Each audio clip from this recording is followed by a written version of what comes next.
Hey, I'd like to welcome you to another episode of Mission Matters. My name is Adam Torres, and if you'd like to apply to be a guest on the show, just head on over to missionmatters.com and click on Be Our Guest to apply.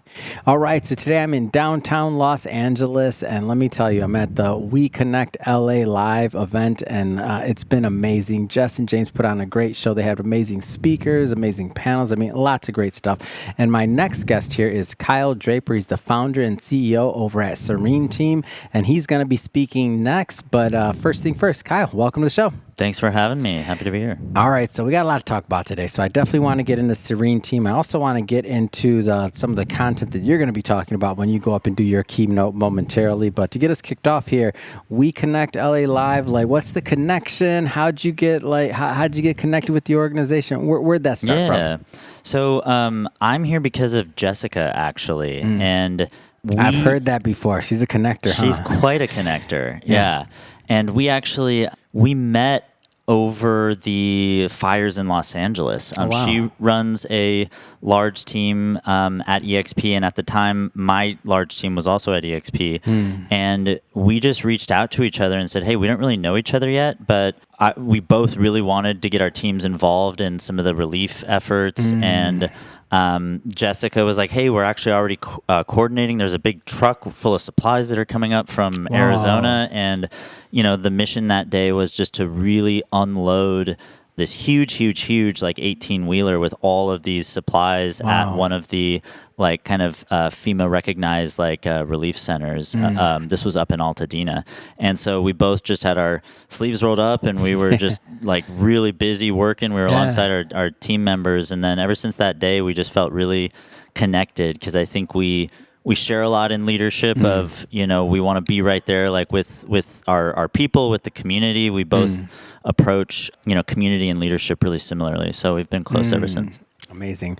So I know that you're going to be speaking today. So tell us a little bit about the content and what you're going to be offering the audience. Totally. So I'm going to be talking about how we leverage AI in our role play training and just a lot of the kind of pros of AI compared to human to human role play. Yeah. And then I am going to be. What's that like? Hold on, I can't move on from that. Sure. I haven't done role play in a while, but what's that like?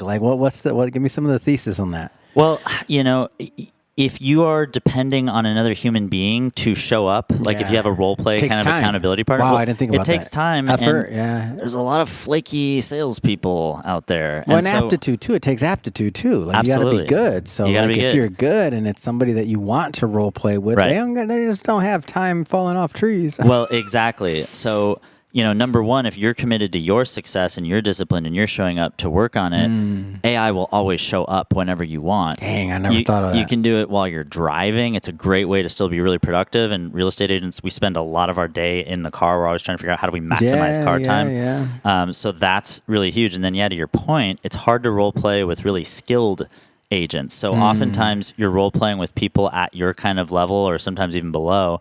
And, every single objection is, of course, overcome, and you always get the appointment at the end. So it's not realistic whatsoever to what it actually is to get objections from consumers. And with the AI, it's tough. It's really, really tough. Really? You can't deflect objections such as, talk to me about your commission. Oh, that's a much better question that we go over when we meet in person.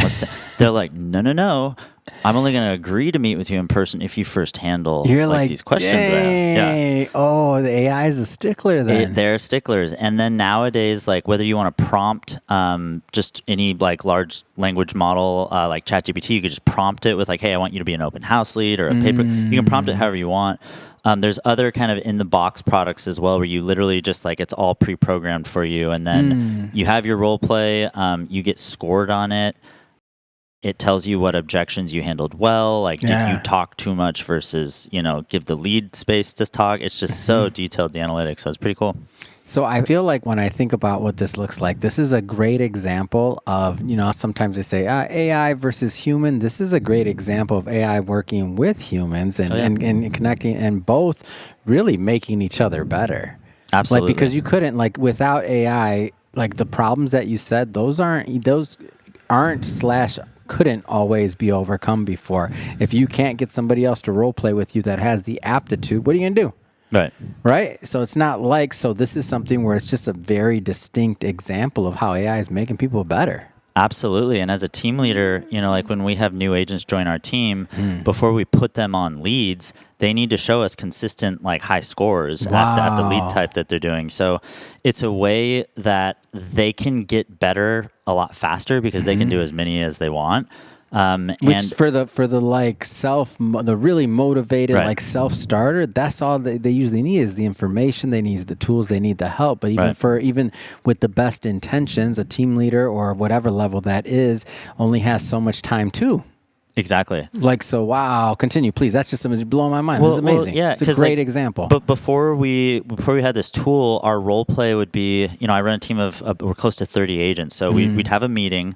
And I would kind of pick one person, and then we would just kind of go back and forth together, and so everyone can kind of like learn as I'm like picking things apart and whatnot. Which has its validity. Yeah, it's important. That's good. Like, yeah, it does have its validity, but people need like the at bats. Yeah. They need the muscle memory of it, and so if I'm only able to do that really selectively with a few agents, and everybody else is just kind of learning by observation, that inevitably. And you're compressing time, so it's like, okay, how many meetings per year? How many times does each agent get to be in there? Once, twice a year? Right. Depends.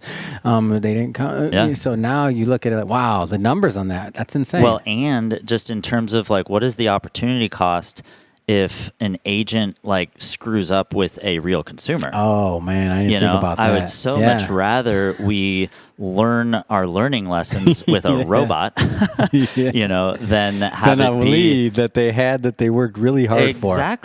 Exactly. I mean, our average price point is right around $1 million. That's like a $25,000 commission. So the stakes of making mistakes with real consumers are high. Talk more about Serene. And tell us about the organization. Okay, cool. Yeah.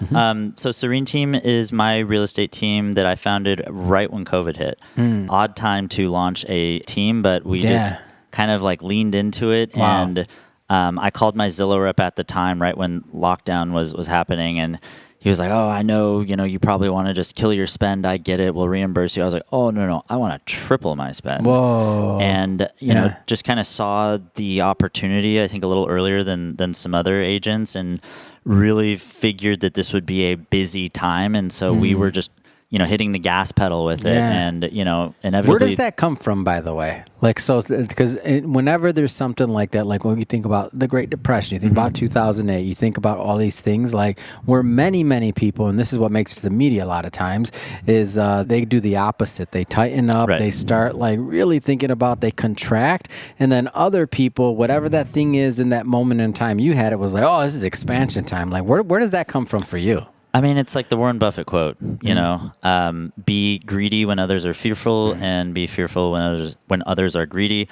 When everyone zig-zag, there's lots of ways of saying it, but I saw a lot of other team leaders retracting at the time, and my just natural kind of instincts were like, this is very scary. Don't get me wrong.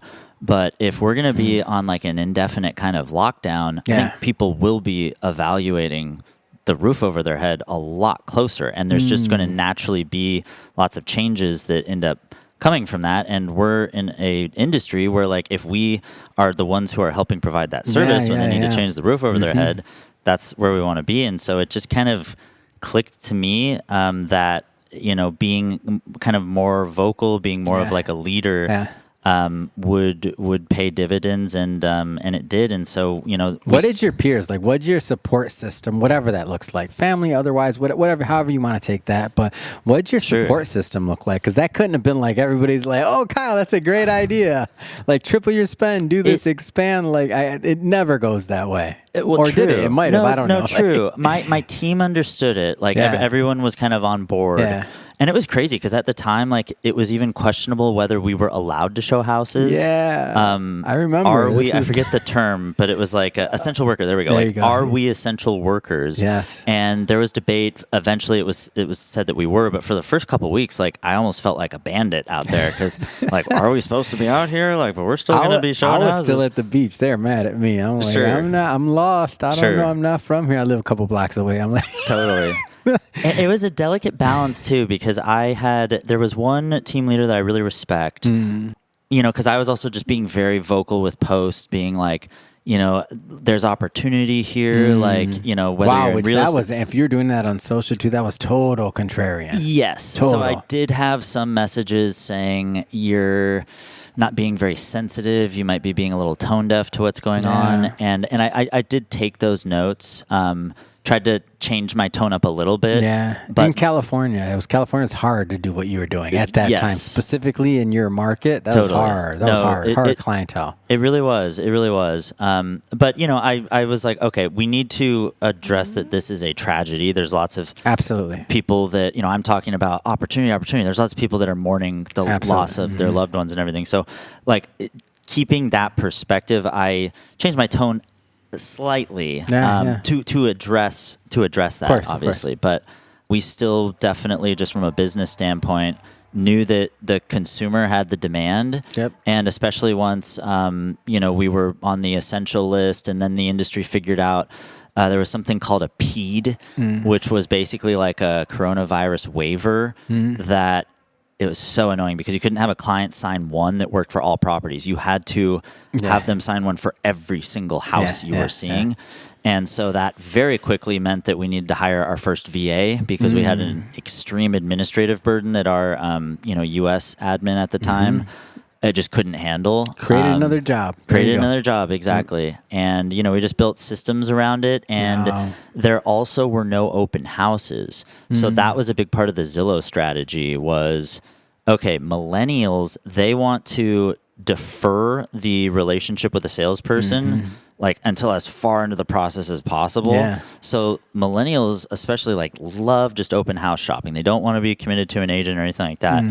But with no open houses, the way for them to see the property was they were being Zillow leads. They were seeing the home on Zillow, and there were no open houses, so they had to have that direct agent connection. And so it was really, really a big focus of ours. We did a lot with Zillow at that time. Yeah. Man, what an amazing story. And I love it. Just a story of, in this case, in the real estate market, but there's plenty of stories of people launching businesses in what would seem to be not the right times to launch them, and very many successful businesses that came from that. So that's awesome. Kyle, this has been great having you on. I know you got to get ready for your upcoming keynote. That being said, last thing I want you to do, look into the camera. How do people learn more about Serene Team? How do they follow you on social or otherwise? Like how do they connect? Yeah, the best place to connect with me is going to be on my Instagram account. So that is at the Kyle Draper.